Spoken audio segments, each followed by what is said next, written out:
क्षमा शिवा धात्री स्वाहा स्वधा नमोऽस्तु ते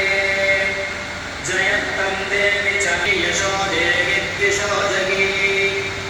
महिषासुरनिर्नाशी भक्तानां सुखदे नमः रूपं देहि जयं देहि यशो देहि द्विषो जगी रक्तबीजपथे देवी चण्डमुण्डविनाशिनी रूपं देहि जयं देहि यशो देहि द्विषो जगी शुम्भस्यैव निशुम्भस्य धूम्राक्षस्य च मर्दिनी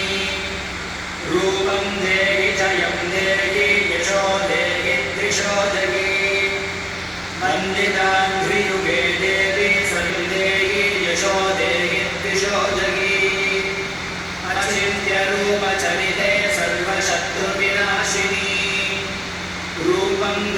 रूपं देहि जयं देहि यशो देहि द्विषो जगी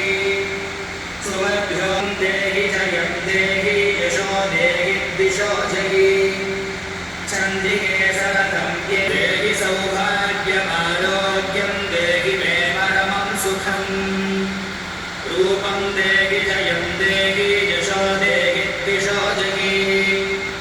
विधेहि द्विषतां नाशं विधेहि बलमुत्सकैः रूपं देहि जयं देहि यशो देहि द्विषो जगी विधेहि देवि कल्याणं विधेहि परमां श्रियम् रूपं देहि जयं देहि यशो देहि द्विषो जगी सुरासुरशिरोरत्ननिघृष्टचरणेऽम्बिके रूपं ते तारिणीं दुर्गसंसारसागरस्य कृतोद्भवा स तु सप्तशती संख्या परमाप्नोति सम्पदा इति देव्यार्गणा स्तोत्रं सम्पूर्णम्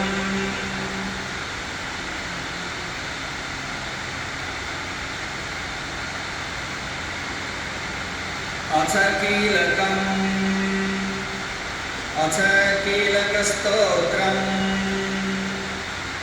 ॐ अस्य श्रीकीलकमन्त्रस्य शिवऋषिः अनुष्टुप्छन्दः श्रीमहासरस्वती देवता श्रीजगदम्बा प्रीत्यर्थं सप्तशती पाठाङ्गत्वेन जपे विनियोगः ॐ नमश्चण्डिकायै मार्कण्डेय उवाच ॐ विशुद्धज्ञानदेहाय त्रिवेदी दिव्यचक्षुषे श्रेयः प्राप्तिनिमित्ताय